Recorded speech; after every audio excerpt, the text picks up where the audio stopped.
কিন্তু তথ্যটো শুদ্ধ নে অশুদ্ধ তথ্যটোৰ সোৰ্সটো কি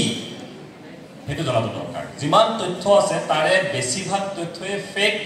ফেব্ৰিকেটেড বহুত তথ্য মানুহবিলাকে নিজৰ কামৰ বাবে নিজৰ সেলফ মানে বেনিফিটৰ কাৰণে কি কৰে তেওঁলোকে ফেব্ৰিকেট কৰি মানুহক সেল কৰে তথ্যবিলাক ভৰাই দিলাই সো আমি জনাটো দৰকাৰ যে কোন সোৰ্সৰ পৰা তথ্যটো আহিছে সঁচা নে মিছা ইনফৰমেশন মিডিয়া কিদৰে ব্যৱহাৰ কৰা হয় সোশ্যাল মিডিয়াই হওক বা নৰ্মেল মিডিয়াৰ যেটো আমাৰ ব্যৱহাৰ কিদৰে কৰিব লাগিব আমি সবে এজন জাৰ্নালিষ্ট আজিৰ তাৰিখত বিকজ আমাৰ ওচৰত এটা ডিভাইস আছে আমাৰ ওচৰত সেইখিনি আমাৰ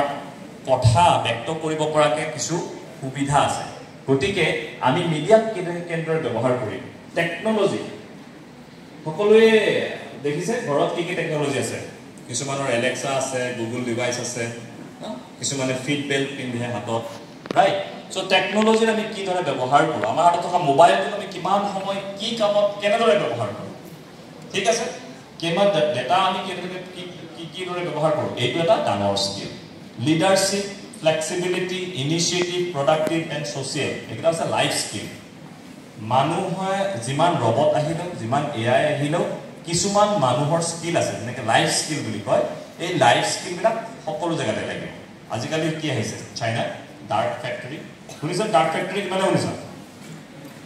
নাই শুনা ডাৰ্ক ওয়্যাৰহাউস ডাৰ্ক ফ্যাক্টৰী লাইট নালাগে মানে কি হয় তাত ৰবটে সব কাম কৰে